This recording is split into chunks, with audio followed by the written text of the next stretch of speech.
All right, everyone. Welcome to the Combat Carnivore. And if it's your first time, if it's not your first time, welcome back to the Combat Carnivore. And make sure to like and subscribe if you're tuning in for the first time. And today we have with us Richelle, and she is the real life carnivore, a carnivore coach rather. And go ahead and give yourself an introduction so that way our audience knows who we are talking to. Oh, well, thank you so much for having me on. I'm always always excited to meet with other carnivores, and your story is particularly intriguing to me. But my story started October 2nd, 2022. That's when I began my carnivore journey. My husband and I had received just earlier that year a diagnosis that we were completely infertile. We were basically sterile, and that there was no chance of us having children. And my first thought was, well, you don't know my God. And my second thought was, we must have missed something, because there's no way, with both of us being as strong and fit as we were and eating as healthy as we were, that we would be infertile. I was like, there's no way. I knew I had some infertility issues, but I didn't think that I was sterile. So a little background story on me. I'm a former national figure competitor. I compete for probably 5 or 6 years. So getting my body fat down sub 10% multiple times, just shut down my whole system, my fertility system. In accompaniment with that, when you have hormonal disruptions like that, you also start getting mental health issues, you start getting gut issues, you start having digestive issues. Like, everything works symbiotically. And if one cog in the wheel is not doing its part, then it kind of transpires. So getting to the root cause was really important for us. And my husband, he had some chronic elbow pain that just would not go away. He had some gut issues that would not resolve. And a friend of his said, hey, have you guys thought about trying carnivore? And I'd heard about carnivore through Michaela Peterson and her dad. I was like, that seems kind of restrictive. And it's like, is it restrictive? Is it restrictive, or do you just not want to do it? Like, I was used to, restrictive binge eating, volume Mhm. eating, sugar and carb addiction. I don't think it was very restrictive for me to choose to eat nutrient dense foods over the junk that I was choosing. But needless to say, he heard about carnivore. He came home, he talked to me about it, and he said, I really think we should try this. He sent me a video from Dr. Ken Berry, the real simple one, talking about, why go carnivore, what are some of the benefits. And then I came across his interview with Kelly Hogan, who had overcome infertility and had 3 successful pregnancies, and breastfed all 3 of those babies, which was my goal and my dream. And that was it. I said, I'm all in. If this is what I need to do, I will do it for as long as it takes to get my body healed and healthy again, so that I can have a baby. And so we started October 2nd, 2022. We got pregnant in December, late December. I didn't know I was pregnant at the time, and I ended up miscarrying in January. So, as devastating as it was, I was also very excited about it, because I was like, yes, my body has healed enough that it can do this. And his body has healed enough that it can do this. So, we gave ourselves some time, and then the Lord blessed us in April, and we gave birth at home December 21st, 2023, to a healthy baby boy. Congratulations. That's incredible. Thank you. And I hate it when doctors give these diagnoses, because they always tell you like it's a permanent thing. And we can do all these extremely expensive intervention methods in order to get you pregnant, in order to, get these supplements to in vitro. And like, by the time you're done with it, if it works, and they tell you all the time, only if this works, you have like this low percent chance. And then what is it? You're tens of thousands of dollars in.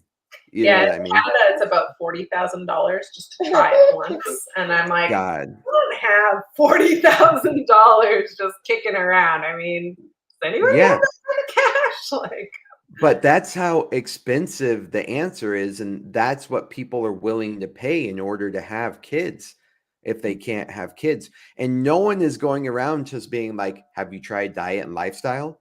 Nobody is putting that information out there. correct. That was the failing point of the doctor. And I remember just being me, the way that I am. I emailed the clinic, and I was like, hey, just wanted to let you know that I was able to get pregnant naturally, and this was how. And the girl just wrote me back very plainly. She's like, congratulations, thumbs up. And I was like, really? I'm like, you guys are still not going to admit this? And I said in my email, in the body of my email, I said, this was a missing piece for me. And I would highly encourage you guys to receive this feedback as lovingly as possible. Diet is crucial. You guys did not once ask me about my diet. And I know that they feel like they're overarching or whatever. I don't care. Diet is crucial. If you're not getting enough saturated animal fats, your hormones are not going to be happy. And that's not to say that people can't get pregnant outside of carnivore. Obviously, it happens every day. I'm just saying, like, wouldn't you want to be as healthy as possible to carry that child to term? Just a thought. For sure, but we're talking you lost that company $40,000 Yes, by I know. I know. so no, you yes, I think, my wife and I were even thinking about having another baby just to have like a pure carnivore baby, but we already have 4 kids. So I Oh, go back and forth with that. yeah. But yeah, but it would like if I mean we're both completely carnivore. I'm very very strict with it, very strict lion, and she every once in a while will like to go have like a chai or something like that, and like kind of like splurge on something every once in a great while. Where I'm like no, but Yeah, she you guys are opposite to my husband and I. My husband eats a little carbs here and there and has whatever. He'll have fruit or something, and I'm like, no. once you once you've been as sick as we have, and then once you have gotten as healthy as we have, there's no other option. There's like whenever I eat outside of the diet, I get so sick and it's so not worth it. So like for me, I'm like looking at that thing, and I when I look at it, I don't see it as food anymore. But also two, I'm like, is that taste better than my health? No. I just think that nothing tastes better than health. Yeah. And so once you've lived a decade, like for me, it was 10 years of just misery and torture and suffering Mhm. to even have 1 hour back to that is something I don't even want to experience. So anyway, I want to say that like we are thinking about having another baby on carnivore just to go through that experience. And so I bet, for example, your bounce back from pregnancy was probably a lot better than most because like my wife suffered from postpartum depression and it took a while for her body to bounce back and things Mhm. like that. How was your postpartum depression? How was your recovery? How was your bounce back? Did you have high energy, low energy? Can you give us that feedback? Because right now in the industry, it's like the main course to be tired and exhausted and to not bond with your kid. And I also hate the fact that a lot of moms aren't breastfeeding right now because there's an option not to breastfeed. I know that's so coming from a man. That's probably Oh, it's like I'll important. get a lot of crap, Women but have I think it's like it's my child, Yes. But just because there's an option to not breastfeed that's so easily taken, Mhm. and so like if there wasn't formula around, what would you have done? You know what I mean? And so Mhm. Oh, these are all really great questions. Okay, so my postpartum journey was very different uh, for a lot of reasons. I think I'd only had 2 miscarriages previously, one a long time ago, and then obviously the one that I had before we conceived our son. And so my recovery from those was pretty speedy. My recovery postpartum was very speedy. I stopped bleeding before 30 days were up. I had lost all of my pregnancy weight well before 9 days postpartum because I wasn't thinking about weighing myself and I was like, oh, I should just kind of get an idea of where I was at. And I had lost my pregnancy weight and then some. And I was like, wow. oh, okay, kind of took me by surprise. My milk supply was amazing through the roof. I had no trouble breastfeeding. My little guy had a tongue and lip tie that we had to have revised in order for him to latch properly. But other than that, breastfeeding has been a breeze. And I didn't really I didn't really go through like postpartum depression. I know a lot of people do experience that because obviously your hormones are at the lowest of the low. I will say when your milk comes in, I think all women can express their feelings on this, but when your milk comes in, it doesn't matter. You will just cry. It's just a time of tears because when the prolactin is flowing, your tears are flowing. So I think that was all well and normal, and yeah, I would say where I'm at now too. And I mean, you can ask my husband. Like I've been pretty even, Steven. Like very even keeled through everything. My little guy, maybe I don't want to say it's the diet, but he sleeps through the night almost entirely. He might wake me up 2 or 3 times, or if he's going through a growth spurt, he might wake me up a few more times. um, I don't know. Overall, I feel great. I have lots of energy. I do work out, if you can call it working out, maybe 10 or 15 minutes of heavy weights, like 3 times a week. I used to train every day, so I mean that's a big difference for me. But my priority obviously is my little guy. Mhm. And just yeah, I feel amazing. Like my cycle is already back, and I'm like, let's have another one. I'm excited for whatever God has in store for us. Yo, congratulations. And I just want to say, like, I think it's the natural state, and I'll get into this here in a bit, for women to have more energy after the baby, to bounce back quickly, to be in a positive mood. This whole postpartum and being sluggish and slow and like low energy, I think that is unnatural. And people, it's gotten so common that people just say, no, that's normal. You just had a baby, and they build all these rationalizations that why you should be sad and depressed, and you know what I mean, and it doesn't make sense. So I have a Mhm. couple questions. One, did you consume the placenta afterwards?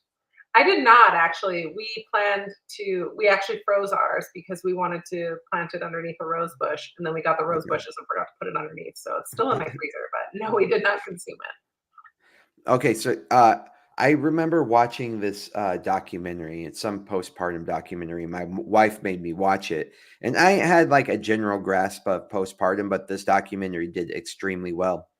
But consuming the placenta and how important it was to get your hormones back, because it dumps through your placenta, and when all other animals eat their placenta right after birth in order to rejuvenate their body and their hormones. And so this documentary kind of went into the fact that we've gotten separated from our natural being, from our biology. And not to dog it, but a lot of people started doing that for religious reasons. And Mhm. so like for religious reasons, we kind of removed ourselves from doing those natural processes. But anyway, uh these women, and some of them who had killed their babies before in postpartum psychosis, ended Ugh. up having new babies and feeling great and incredible, and were able to breastfeed and connecting with. Difference was kind of what you were talking about, natural births, and then like eating their placenta and doing things the more natural way. And some of these psychosis that women get in postpartum are completely unnatural, but they're, what's irritating is that they're being spread like it is natural, and they're giving mothers drugs, they're giving mothers antipsychotics. They're making them dependent on the pharmaceutical companies as they're trying to breastfeed, or as they're trying to take care of a newborn baby, just Mhm. because they're saying, like, no, this is normal, which I think it's completely not normal. And in your experience, even not eating the placenta, you didn't need any of that just by going on to being in a proper diet. Yeah, I would say diet is not the only ticket here. I would say having Hmm. the right support system. I mean, Hmm. my midwife was amazing, my doula was amazing, my husband was the best. Like, my husband knows me the best, he knows exactly what I need, he knows what expression means what, you know what I mean? And if it wasn't for him, my doula, my midwife, in combination with the diet, I think it would have been a lot harder. I think about what did they do 100 years ago, 200 years ago? I mean, it wasn't as complicated as it is now, where people have a crib in a separate room across the house with a monitor monitoring their babies. That alone, I can't get past. I'm like, no, that's we co-sleep with our son because 200 years ago, you probably were doing that. You probably only had a wood stove in your house, so maybe heat was not an option at nighttime. So everybody had to sleep together to stay warm. Hmm. Not just that, your body temperature, your breathing regulates their body temperature, their breathing. And we had a couple of scary incidents with our little guy when we first were getting the ball rolling. Like he was trying to figure out his suck and gag reflex, and he ended up choking on breast milk. And if he would have been, it was a few minutes after he finished nursing. If he would have been in another room, I may not have heard it, Mm. which is terrifying to me. And there were times where like he would be breathing beside me and he would stop. And I would be watching him and I would count and it would be like 8, 9, 10 seconds. And then I would take a big deep breath and then he would go and he would figure it out again. And I'm like, I just don't know, like they say that co-sleeping causes SIDS. I'm like, no, it doesn't. No, it doesn't. SIDS is caused by people being separated from their children, as far as I'm concerned. I know there's way more. There's way more to that than just being separated, but uh, the rate of infant death via co-sleeping is very, very minimal, very, very minimal, and there's a lot of factors that lead into that too. But I know that's a whole other subject. You weren't asking about that, but I think that's really important to touch on. Yeah, thank you for sharing with that. I co-slept with my kids. I wasn't buying into any of that. They make you feel like it's illegal. Like, Yeah, you know what I mean? yeah, yeah. And I'm like, no, this is, I think, being next to your kids is extremely important for all aspects of their life when they're young. And this is my conspiracy, and you could either shut this down or maybe go on with it. But I think that everything in the medical industry, almost everything in the medical industry, the education system, the government, corporations, is designed to separate the family. And like, and 100. so I believe in the family as the core. I believe in a family centric core model. Yeah, And just so start a family unit. from the get go, they're like, no, separate yourself and put technology between you and your baby. And I Yeah, don't, I'm not buying into it. I don't like it. I want to be with my kids. I want to be with my family all the way from the get go. And it seems like they try to pry you apart at birth. yeah. Well, and it starts even before that. It starts with high rates of expenses, everything being so expensive that you can't live on a single income household anymore. So now Mhm. you and your wife have to go in opposite directions to go to work to provide for your family. And then you have children in the mix, and people are like, oh, children are so expensive. No, they're not. They're not. They're not. That's just a justification not to have them. That is part of the feminist movement. And I used to be a feminist. That's why I'm arguing this. I used to be a feminist. Their children are not expensive. If you're breastfeeding them, it's free. It's literally free. You can do cloth diapers, not very expensive. Uh, it separates you and your wife. Then these people are putting their kids in daycare. I'm not judging people who do this. I'm not judging people who do this, but people are putting their kids in daycare. Then their kids are getting sick, and they're paying hundreds of dollars or thousands of dollars a month to put their kids in daycare.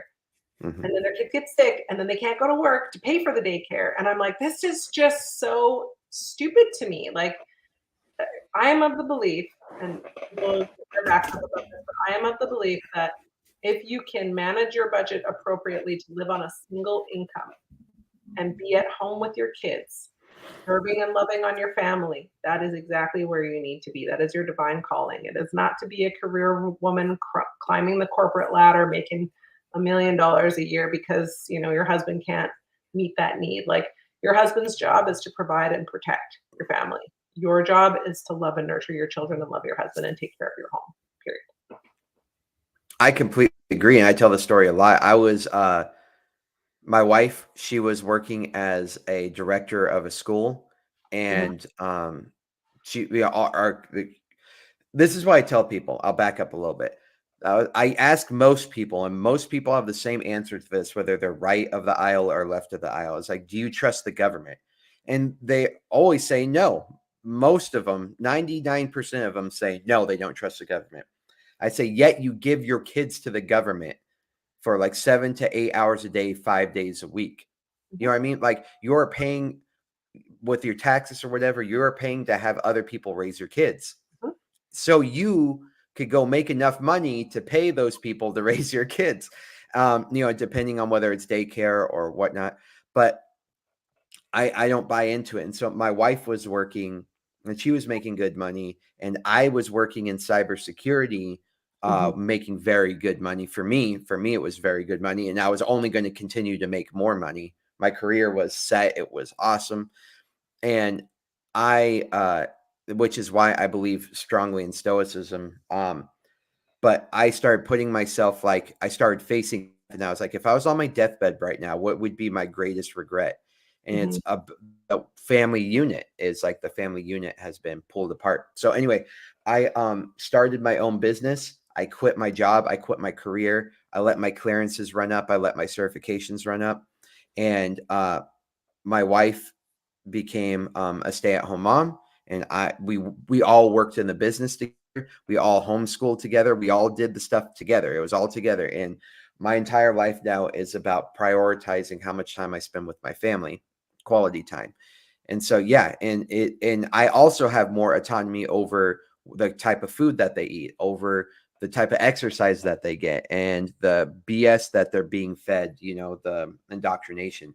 And so that was a very conscientious choice that I made to walk away from money, from stability. I sold my house. I drained my 401k to start a business in order to make this happen, because I made a deal with death. I know that sounds really weird. It's not the same as making a deal with the devil. So everyone calm down. But I made a deal with death to say, if you were to give me more time, what would you do what would you be willing to pay in order to optimize that time?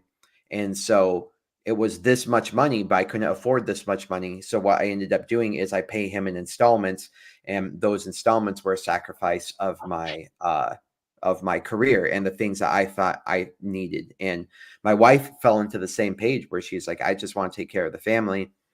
But we didn't have these values really until we started being deliberate about. I think anytime you start going into diet, you become a conspiracy theorist once you become intentional about what you're eating. And so I think she kind of went down the same road. I went down the same road. But anyway, it's a long-winded thing to say that what you're saying is exactly right. Is my wife and I, we spend our whole day with our kids, and then we run our business together.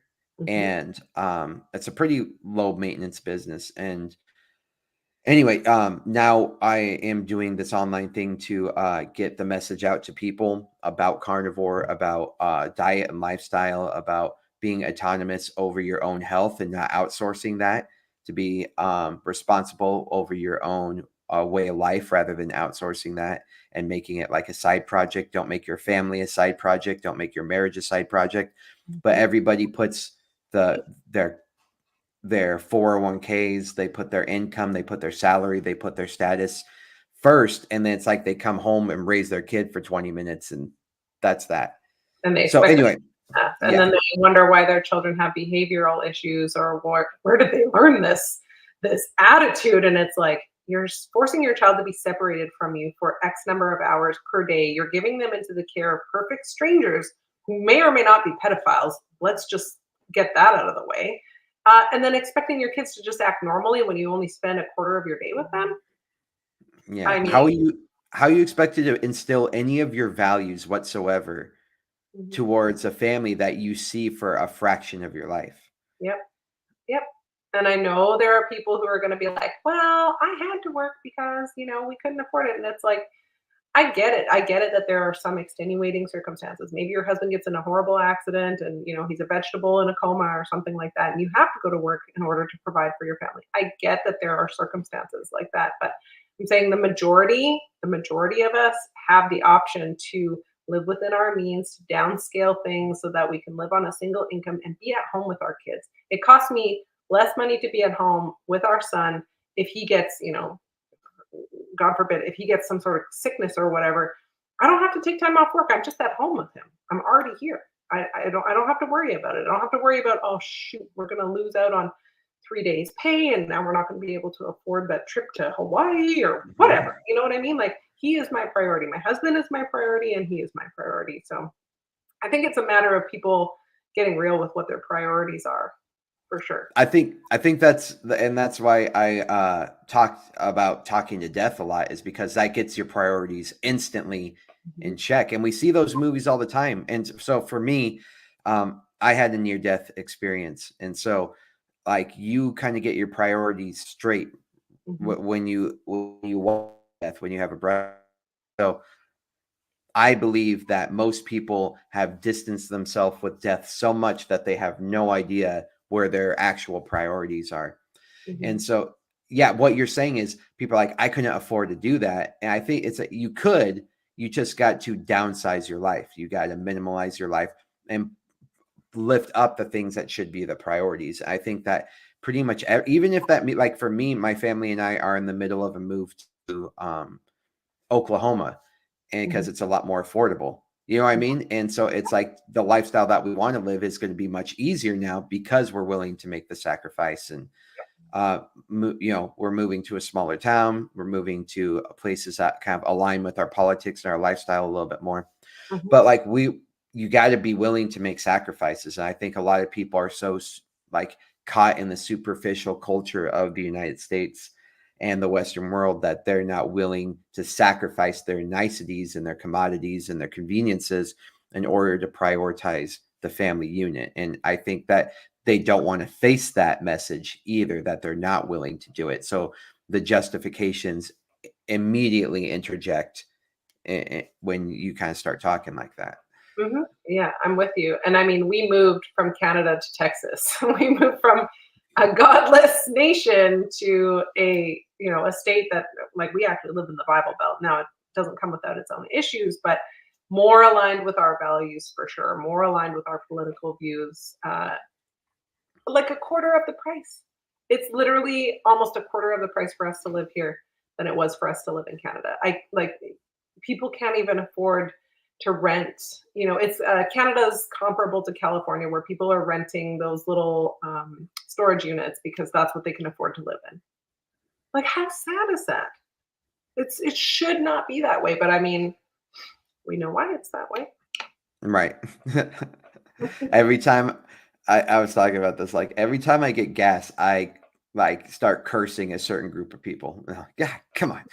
But it's been nicer since I've been in Oklahoma. But let's go ahead now and move on, because that was a very, very good prelude, I guess, to first half to the things that we're going to talk about. So now that you have been able to utilize a proper diet and lifestyle in order to conceive children. Now let's talk about, like we're getting into, let's talk about how to raise these kids on, or despite the fact that the majority of the world, the majority of the culture, the majority of society, the majority of everybody is just so used to giving their kids junk food. And it's always just, I think a lot of parents are weak in these days, because it's like every time their kid screams, it's like, well, this is the only thing he eats, as an Mhm. excuse to just continue giving him junk food. Yep. At schools and at daycares and at other places, it's like, here's snacks, and it's always just like goldfish or something with literal poison in it, like food coloring. Mhm. How I know what I've done, but how would you suggest navigating these waters that are so filled with treachery when it comes Oh to goodness. negatively influencing your kids' development? Oh goodness. Well, I think half the battle is the lack of awareness around how nutrition affects children. We've been fed the food pyramid for how many years, thinking that that's normal and that's the healthy way to eat. I posted this video on my Instagram. It's a South Park clip, and they're talking about how they got the food pyramid upside down. And then they reversed it, and suddenly blood sugars were stabilizing. And, and the last little jab they get at the end is like, tell the president to have some butter with his steak. Mhm. And I just think that that's exactly what we're missing. We're just missing the components, we're missing the forest for the trees. I think even if people were willing to get real and pursue whole foods instead of processed foods, they would see a significant turnaround in their children. People who have children that have autism or special needs and stuff, they do need to prioritize the nutrition of that child and what goes into that child's body, because if your child has like autism or ADHD and you're giving them stuff that has dyes in it, like red 40 and blue 1 and all that kind of stuff, those are petroleum based products that are causing further inflammation and further damage potentially to your child's brain. If you want your child's autism to recover and heal, you need to give them real food so that their body can actually break it down. Not chemicals, not petroleum based crap, not medications. They need food as medicine. That looks like saturated animal fats, prioritizing the saturated animal fats and proteins. Maybe you do a little fruit. I'm not against people doing fruit, like, the whole Paul Saladino with the fruit and honey thing. If that's your jam, that's your jam. It's still real food. Now, I'm not saying that food has not been genetically modified, because it has. When you see old paintings of bananas and watermelons, they look completely different than they do now. But what I'm suggesting is to offer your children real food, real nutrition, as minimally processed as possible. And the most minimally processed things that you can get are usually meat and eggs, usually. And if you can get raw milk, raw dairy, even better. Let me ask you a question. Do you think, I think at least, do you think it should be a requirement that any chemical processes or chemicals that were added to the creation of a food should be on the ingredients list? 100%. The United States, and I say this as a Canadian, the United States has the worst ingredient list I've ever seen. You guys still have ingredients in your foods that have been banned in other countries for decades. High fructose corn syrup, blue 1, blue 40, red 40. All of these dyes and chemicals, these petroleum based products. Now, that's not to say that they haven't swapped that name for natural ingredients. Natural ingredients can be any number. I think it's what, 60,000 or maybe even Yeah, more. it's Now, different ridiculous. potential ingredients, which can range from sugars to dyes to centipedes. Like, you don't know what you're eating anymore because they just can lump it in under natural ingredients. And then you're just like, oh, it's got natural ingredients or natural flavorings. Natural flavoring usually means some sort of sugar, just a heads up. Uh, but when you start to read labels, you start to realize the language is very manipulative, and the more manipulative it is, the more you think you're doing the right thing, and then the more sick people get. Like, I love that Lay's is now saying that they have natural potato chips, and I'm like, endocrine disruptors with all the fake fats that you're frying this in, not to mention all the oxalates. I'm not against chips. I used to love chips, but I'm just saying, like, these things interrupt your sex drive. They interrupt your fertility, they interrupt your mood, they interrupt your brain, they interrupt your gut, they interrupt everything. I just I'm trying to figure out where the gap is. Like, how are people feeling so crappy all the time but not attributing it to anything they're eating? Why is this gap a huge canyon all the time? What are your thoughts? Yeah, so I cut out a little bit there due to my Starlink, sorry. But can you repeat like the last 20 seconds?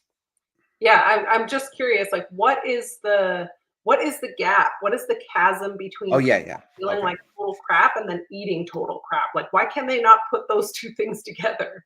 Because when they get sick, that's not, I think, the route in their the people of today are so used to immediate cause and effect.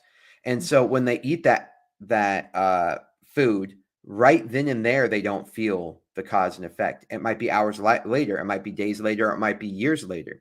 And Right. so for cigarettes, you know what I mean? They're like, I've been smoking for 20 years. So obviously this disease I've developed isn't from smoking. You know what I mean? And Mm, they remember the first few times that they smoked. You know what I mean? So they yeah, don't associate those things immediately. And when you go to the doctor doesn't say, what's your diet and lifestyle? They say, oh, you need these medications, or oh, you have a chemical imbalance, or oh, you just have autoimmune disorder. And so people are so happy to be like, oh, I have an answer to my problem. I just need to take these medications. Now I have an excuse that I can't work out as hard as I need to, or I have an excuse that I can't do these things because I'm naturally tired because it's in my genetic code that I have low blood sugar. Like, you know what I mean? And they yeah, start gaslighting you. They gaslight you, the person that they're poisoning, to be like, well, this is your fault because if the calorie in, calorie out, if you just ate less calories, you wouldn't be so fat. And if you did these other things, you wouldn't have high blood or low blood sugar. Or it's in your genetics that you have obesity, or that you have yeah. lethargy, or lethargy. Yeah. And you have, like, you know what I mean? Mhm. So it's, to me, it drives me crazy the way they poison us, then gaslight us, and then make us dependent on their chemicals in terms of pharmaceuticals. And it's like, it's so easy, their game plan, their playbook. Their playbook is like right in front of us. You can go and see who's giving money to the government. You can go see who's a contributor to the campaigns. You can go see who has the largest lobbying campaigns. You know what I mean? Between insurance companies, food companies, and pharmaceuticals. You can like see, and you can see that they're in bed with one another. But the thing is, bread and circus, that's the big disconnect. You give them free food, you know what I mean, or very cheap food. In our case, you make sure that they're more than enough fed, so their dopamine's being connected, and you give them entertainment. They've been doing it since the Roman and Greek times. When the Romans were about to rise up and rebel, they cut off meat supply to the city. They gave them free bread, and then they started the games again. It's like bread and circus. Make sure that their dopamine is completely replete. You know what I mean? And then make sure that they're distracted. And then the government gets away with things. So it's like they are making profit based, and our health is the transaction. We are giving up our health in order to become dependent on the government, dependent on insurance, dependent on medications, dependent on the medical system. And when you get more and more in debt for all these needs, then you need the government even more to help you. And so I think that's the disconnect, is that we expect immediate, like, oh, and by the way, it will become more immediate the sicker you get. So keep going down that road. I promise you'll feel that immediate connection, because it happened for me. But I think that's one of the major disconnects that we are seeing, is immediate cause and effect. And then once we are sick, we are so blindly entrusted into the white coat syndrome that it's like, well, the doctor, they make it so like if you're not a doctor, you can't have opinion about anything. Correct. And you know what I mean? So then you have to go to the doctor, and then they're not educated in nutrition, or you know what I mean? And even if they are educated in nutrition, it's through like this back alley, like nutritional science that we already know is corrupted. And so the little nutrition that they have is backed by the Seventh-day Adventist curriculum, which is a religiously anti-meat organization that makes our nutrition courses and our nutritional understanding. And they produce so many studies in the world that you literally have to dig through mountains of garbage before you find anything that is sort of so. And this was all to say that back to the original thing. I think that you say like whole foods, right? Like, so if you eat fruit, you're like, okay, I'm eating a one ingredient food. I don't believe those are one ingredient foods, because the glyphosate and the preservatives and all those things. So for me, the fact that they don't put those chemicals. So when you look at it, it's like apple, one ingredient apple, but you have no idea how the apple got to you. That you think it was just like, oh, we grew this naturally in the suns of, Washington, and then plucked it and put it in this basket, and then it got to you. That's not the way, and that's the way they make it look in advertising and things like that. So I think that the other thing, that even when people who try to go on a healthy diet, they Google what is a healthy diet, they find the Seventh-day Adventist crap. You know what I mean? And they found these plant-based thing that they're doing. And it sucks, because when you even get an AI overview that gives you some sort of authoritarian consensus that this is healthy. But it's like, let's say you do go to single ingredient foods like apples and stuff. You're not also seeing the garbage that you're getting in the apple. You know what I mean? And so anyway, that's my thing. That's why I get pissed off about. Yeah, and I don't blame you. I think too, you were mentioning about who's funding who funds the universities that teach the medical curriculum. That's another thing to look at. And I agree with you. This whole thing about appeal being sprayed onto fruits and vegetables and all that kind of stuff. I'm thinking my reasoning behind the encouragement around whole foods, is because for the general populace, we have to kind of try and meet people where they're at. Like the general populace thinks that eating an apple is too healthy or it's too expensive. And I'm like, yeah, but that apple is going to be much better for you than that bag of Doritos, that you're considering eating instead. That's where my thought process comes from. I would love to tell everybody, just be carnivore, ketovore, or carnivore-ish. It would be so much better for you. And carnivore to me and you can look the definitions up online, is 70% or more of your diet coming from animal-based products. And I think if you're starting there, you're giving yourself and your children a much better head start at life, at health, at functionality, at their, their brain working at full capacity, uh, than most people. Most people like, and it's so sad to me to see it because I live in an area and I love the people here, but I live in an area. I had some serious shock when I came down here. Like where I lived in Canada, people are healthy, fit looking, like they look well. And then you come down here and everyone is highly inflamed. Like you can see it. They're like, everything is like, their thyroids are out to here and their faces Mm, are all puffy. And I'm just like, what is going on down here? Like, is it something in the water? No, it's not just something in the water. It's that sugar that's in your water that's they call soda. It's the processed foods. It's everything. And then their kids are seeing them eat that way, and then everybody eats that way because well, that's just how mom and dad eat, and that's their love language. And it's like, no, it's so frustrating. I'm like small changes, small incremental changes over time will translate to huge results and benefits down the road. And we're starting to see a movement in our community now. More and more people are coming to keto. More and more people are considering carnivore. There are some people that are going in the opposite direction. They're going vegan. And I'm like, well, mm.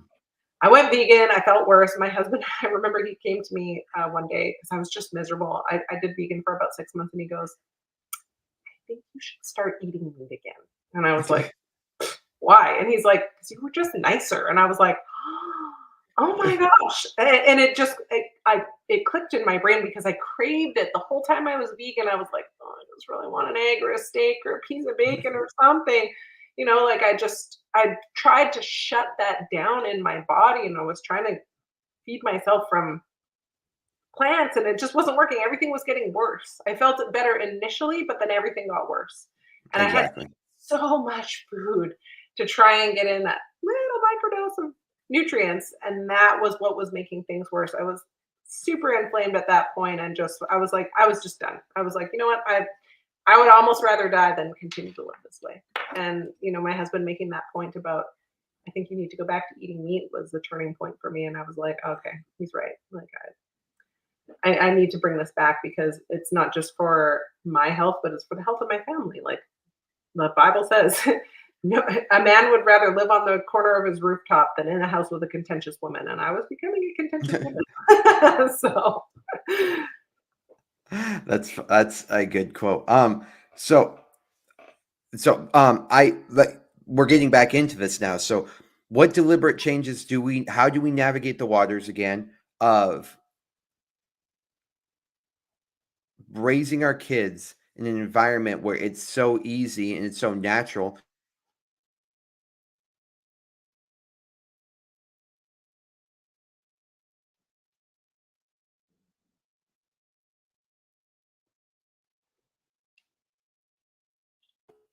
Sorry, I cut out there for a second. You back with me? yeah, I can hear you now. Yeah. What do you do when you go to a birthday party and you see the cake and all the food colorings in it, and you see the pizza and you see the seed oils, you see the candy, and you see all this stuff and all the kids, it's like so natural. And then to be the parent, to be uncomfortable and say, like, sorry, we don't participate with that. We don't participate with that part of the culture. You know what I mean? It's very uncomfortable to navigate those waters. And people, I think most parents are just willing to be like, we'll just give in this once. This is a special occasion. But what I start noticing is that everything becomes a special occasion all Hmm. the time. And Hmm. it's like, do you honestly continue to justify poisoning your kids, especially when you know what's going on? Hmm. And then do you become the social misfit or you become the social outcast? Hmm. Or What people would just stop inviting you to stuff. Yeah. That's usually what happens. They're like, "Oh, that crunchy mom, I don't want her coming back." I usually just bring stuff. I mean, I'm not at my son's not at the age where we're attending a lot of birthday parties and he wants anything other than breast milk at this point. Like he eats his meat and whatever. Um, I think this is a really interesting question, and I think it's very sensitive for a lot of people for these reasons because people feel like well, I don't want my kid to be the weirdo. I don't want my kid to be the odd one out, that doesn't get to participate in everything and has to go stand in the corner while everybody else is shoving their face full of cake and chips. Um, like I kind of feel like the way I want to approach this, because I don't want my son to have a disordered relationship with food, is sure, yeah, if you want to try this, I want you to know how you feel when you try it. I want you to know how you're acting after you've had whatever the thing is, if it's, a hot dog or something like that. I want you to notice, like, does your tummy feel as good? Do you feel as energetic? Are you kind of moody? But like I said, as I'm thinking about this going ahead, because we are going to get to that age at some point where, he's going to get invited to the little kids' birthday parties, and he's going to have birthday parties. I mean, my plan for what a birthday party would look like for him is very different. But Mhm. I would say I would just bring my own and just be like, you know what, like I appreciate you guys, inviting us to this, and uh, I just want to make sure that my child is not getting into things that maybe are not to his benefit, or like, and you can even play the card like, I think my child has a sensitivity to that, and I'm just not wanting to allow him to have that right now. Maybe next time, and that way they're not feeling like a complete failure, as a parent, because I mean that gets reinforced to us enough that we suck at parenting. That I don't think I need to be that person that's like, well, you chose these foods for your kid, and I'm choosing these foods for my kid. Like I'm not trying to elevate myself above anybody else in this place, but I think that's what I would do if I was going to that into that situation, because yeah, traversing these waters is very difficult. And I think also, like I said, meeting people where they're at, being gentle in my approach, and just leading by example. While everybody else's kid has had that cake and ice cream and the pop and the chips, and they're running around like little lunatics, and then they're screaming their faces off because their sugar is crashing and they're miserable. And my child's over here just like happy as can be. It's like, let the proof be in your child. Let that be what speaks to people, because people are going to notice, like, why is her kid so well behaved, and seemingly enjoying his time, while my kid's over here throwing a temper tantrum on the trampoline because they're not getting a second piece of cake. You know what I mean? Like I think it's very difficult to navigate this in the way that the world is today. But I think, like I said, meeting people where they're at, being gentle in our approach, and leading by example. So, making your kids aware of like their bodies, and like to get them to observe things, instead of just being like, sure, you can have whatever you want as a special occasion. I'm not saying I'm going to be, militant about it, but I am going to be cognizant of it, and say, hey, if you want to have a bite of cake, you can have a bite of cake, but I want you to notice how you feel after you eat it. Absolutely. Yeah. And I kind of do the same thing with my kids, but much more limited. It's like every once it's like got to be a very, very special occasion where Hmm. I'm like, okay, yeah, you guys can partake in that. And then I kind of it's a little bit manipulative probably, but like when they're all having meltdowns on the next day, I'm like, you don't normally have meltdowns. Did Hmm. Why something you different surprised? happen?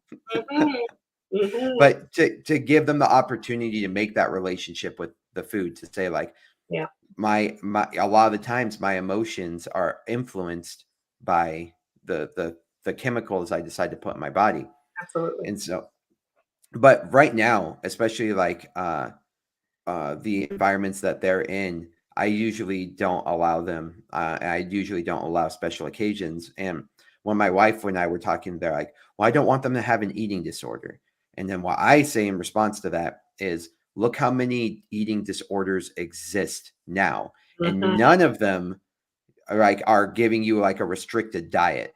You know what I mean? These people who are being very deliberate with their kids in terms of like health and stuff. Those people aren't usually the ones who have the eating disorder. Hmm. It's Yeah, the standard American diet that has produced all these eating disorders. And then people are starting to call our diet or our way of life an eating disorder because they don't have unlimited access to all this junk food. And so disorder literally means like bad order, yeah, right? And so I would say that we have an eating order And I Mhm. think the standard American diet would be an eating disorder. Mhm. And so, which is all to say, I would rather, if I were to throw the dice and think of the odds that can happen, raising our kids with this intention would be less likely to produce an eating disorder, as if we were to let them grow up on the standard American diet and try to educate them through that. You Mhm. know, lead by example. And it's weird because if like you said, if people are sensitive to food sensitivities, people are sensitive to like, hey, I'm Jewish, so I don't eat pork. You know, like people seem to get that. But for you just to be like, no, I'm doing this for health reasons, all of a sudden you have a disorder and you're Yeah. an outcast Correct. and you're a misfit. Yep. Yep.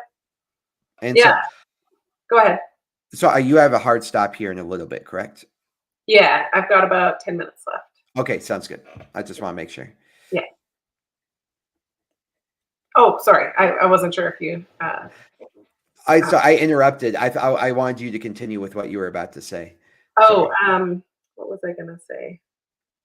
We were talking about. Oh, I was just saying about the eating disorder and how Oh, most. yes. Yeah, I think and I love that you and your wife get to stay at home and be with your kids, that you guys are doing exactly, what we're doing, except for my husband, leaves the home to provide for our family. That's just where we're at right now, but I love that because I think that that's the missing element for other things. And I say other things when it comes to disordered eating because when I grew up, we ate whole foods, we ate normal foods, we ate wild meat. That's what I was raised on, homemade bread, homemade everything. Everything was homemade. And then when we got older, and my mom and my stepdad were both working, we were out of the home, we were home alone a lot, like from the time I was like 10 and 11 years old onward. uh, I wasn't getting my emotional needs met. I wasn't getting the support that I needed. I was being sent to the indoctrination center every single Monday through Friday, regular hours. The influences were my television and what kind of crap you see on MTV. Like it's so much greater than just what you eat, what you put in your mouth. It's what you put in your eyes. It's what you put in your ears. It's what you put in your mind. And I think that you guys are light years ahead with the fact that you guys are both able to be at home nurturing your children. So, from your perspective, at least to me, from your perspective, it would be easier to, do a carnivore-ish or carnivore or ketovore style lifestyle with your children because you're meeting your child's emotional needs and all of their needs in one place under one roof. It's not like and the only reason why I'm bringing this up is because I started as a whole food kid, and then developed a sugar addiction because like a lot of trauma and stuff happened in our home. And not that that's a justification, but I was trying to placate myself and numb myself with sugar and that dopamine hit, because I wasn't having my other needs met, like my, needing a hug from my mom kind of thing. Like basic Mhm. needs were going unmet. And so I was turning to food. And that's the other side of addiction is like there's often, not always, but there's often an unmet need for why people choose what they choose. And I say this in the Steak and Butter Gang a lot on our sugar addiction calls. When people are like, I just can't stop craving the sweet. And it's like, okay, but are you craving the sweet or are you craving the sweetness of something? Because there's a difference. If you're craving the sweet, like a specific sweet or whatever, like a macaroon or something like that, that's different than craving the sweetness of a tender hug, the sweetness of comfort of being in fellowship with people. And I think that's the other side of things. I'm going to have to ask you about this when I have you on my channel. Electronics. We are Mhm. so disconnected from one another, and we just throw kids on an iPad or throw them on a TV. I'm not saying there's anything wrong with that once in a while, half an hour a day, whatever. I don't care. But all day, every day, the kid starts wanting, here's an iPad. Oh, go play on your iPad or whatever. Kids are getting cell phones at like 7, 8 years old, and then they're doing inappropriate things. And I'm just like, it's just gotten so far away from what it was like, even 50 years ago. Like, what happened to kids going out and getting dirt under their fingernails and Mhm. coming in, with dirty clothes and I was just playing in the swamp, like What happened to those days? Gone are those days, it seems. It's like everybody wants to be on an iPad and clean clothes, sitting up straight, and in uniform, basically. Yeah, it's I have taken personal electronic devices. Um and then we'll do like movies. We'll watch like a couple movies, and that's only been recently that I've even had the time or the ability to carve some time away to do that. I love movies. I love getting into a good movie or a Mhm, TV show, but it's no, personal devices are taken from our kids, especially my little guy. mhm. And yeah, he's on a strict carnivore diet. Oh, cool. But yeah, so he's strict carnivore, and for this is for a multitude of reasons, because he had some growth development problems. Like, Mhm, intelligent little kid, like he was ahead in all of like his schoolwork, but mhm. he was the size of like a 4-year-old when he turned 7. Aw. Yeah, and so what I did, I was like, "Forget everyone. I don't care what your opinions are. I don't care whatever. He's not having an iPad anymore. He's eating strict grass-fed meat, and you're like, we're gonna on walks every morning. We're getting out in the sun every day." And since I started doing that, well, I haven't measured him in a while, but in the first 2.5 weeks, he grew a half an inch, where he didn't Yeah, grow yeah, at all for 3 years. So, yep, like, I think, to answer your question, I think the iPads and phones stress out your kids, and when your kids are stressed, they won't grow and they won't develop properly, because they're not getting the right messages to their body that they're capable, that they're safe to grow, and they're safe to expand yeah, as in development. So I wanted to say, so like, just to recap: one, fertility, proper human diet is essential for that. yes, Two, 100%. for childhood development, uh, as they're getting older, and breastfeeding and things like that, proper human diet is important. But then, how do we maintain the proper human diet as they become more autonomous and they start running around and becoming individuals with their own thoughts? And I would say that we both kind of agreed to have a strong family unit in which you're getting your emotional needs met, you're getting your spiritual needs met, you're getting your physical needs met by the people who care about you the most, rather than just running you through the assembly line. And then that was actually very good insight that I'm going to add into my lexicon, which is that the family unit provides for you not only with proper nutrients, but with proper emotional care and support. That's very, very important. And that does lead to a lot of food disorders and Mhm. eating disorders. And then uh, the idea is the likelihood that somebody comes across an eating disorder has skyrocketed on the standard American diet, and being disciplined and limited with your kids in many different levels is probably a better gamble to avoid eating disorders, actually. And it kind of seems like the opposite, because we are building a healthy relationship with that kind of food. Mhm. And I told my daughter, I was like, I get it. I understand that you want to eat junk food, and I understand that you want to eat these things.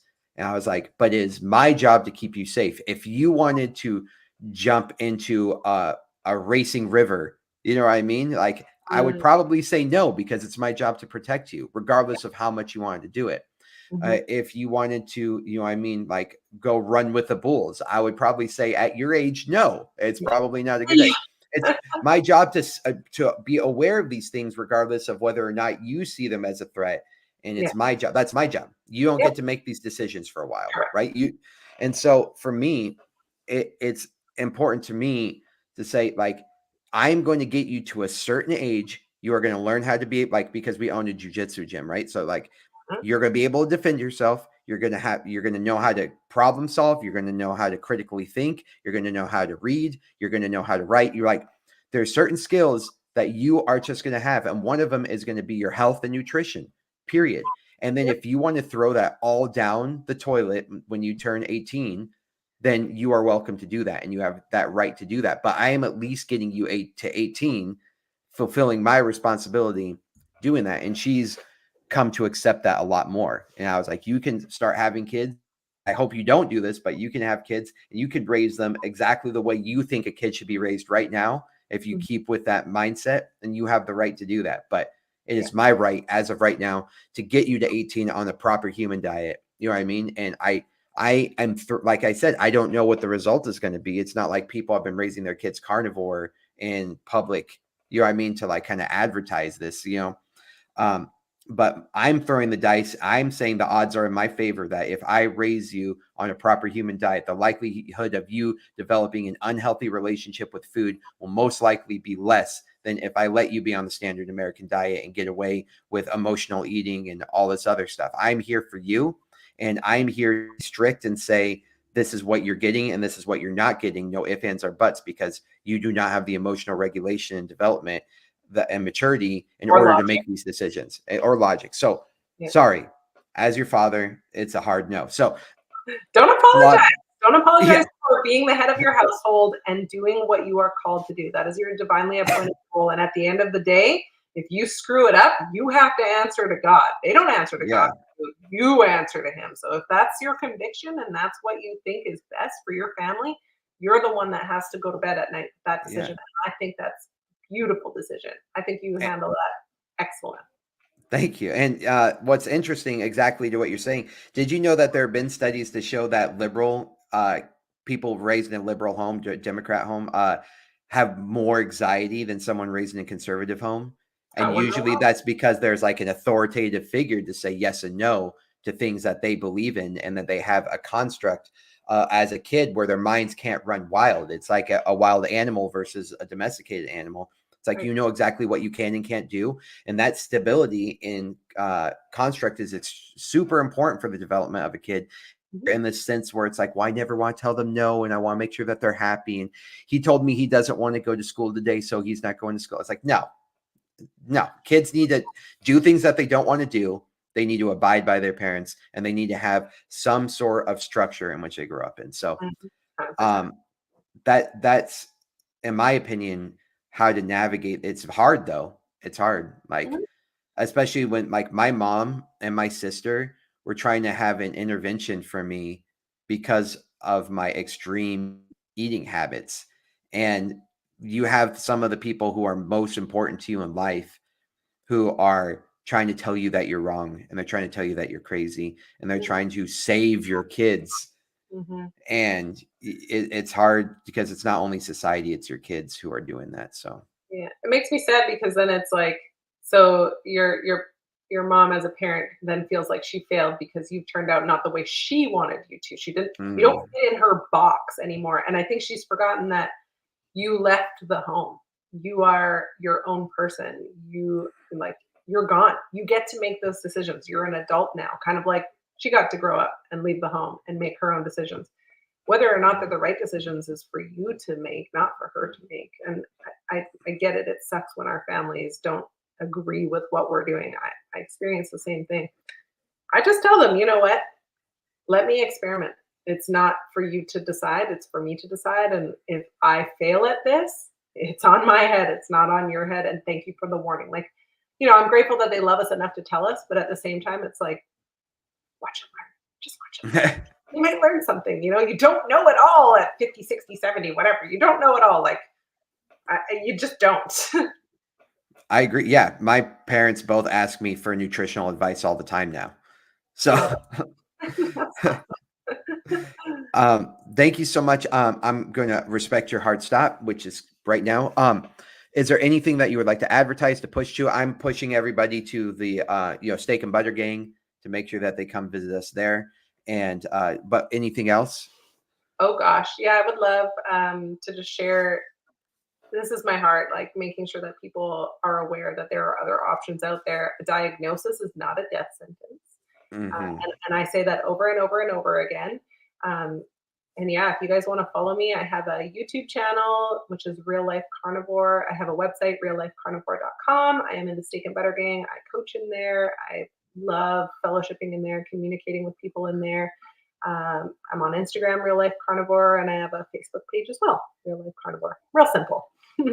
So your I don't think it's a link tree. I can't remember what it was, but your link, regardless, that has all your links. I have it in the description. So If anyone wants to go learn more about Richelle and see her Instagram and see her YouTube, go check out that link. She's incredible. I'm kind of loosely met Richelle at Bella's wedding from the Steak and Butter Gal. We met a little bit at her wedding, and now we've been hanging out more through these calls and chats. So you'll be seeing more of Richelle through Combat Carnivore. And remember, we are trying to heal vets and mental health with Steak Strangles and Stoicism. And I'll get, if you see my other videos, we talked about that a lot more. And so I would like to close out by saying thank you so much. I hope to see you soon. I'll see you in the Steak and Butter Gang. Thank you for coming on. Thank you for being a carnivore mom, and thank you for making a difference in the world towards a more proper human diet and a better lifestyle. Yes, protect your kids. Protect your kids, and avoid the junk food. I know it's harder to do it, but it's harder to bring in a messed up adult. So work hard now when your kids are young, and it'll be much less work when you become an adult, rather than raising your grandkids and dealing with a wild adult. It's much better. What's that, Frederick Douglass? It's like it's easier to raise kids than broken men or something like that. So anyway, remember, don't do drugs, don't eat vegetables, and I'll see you guys on the next one.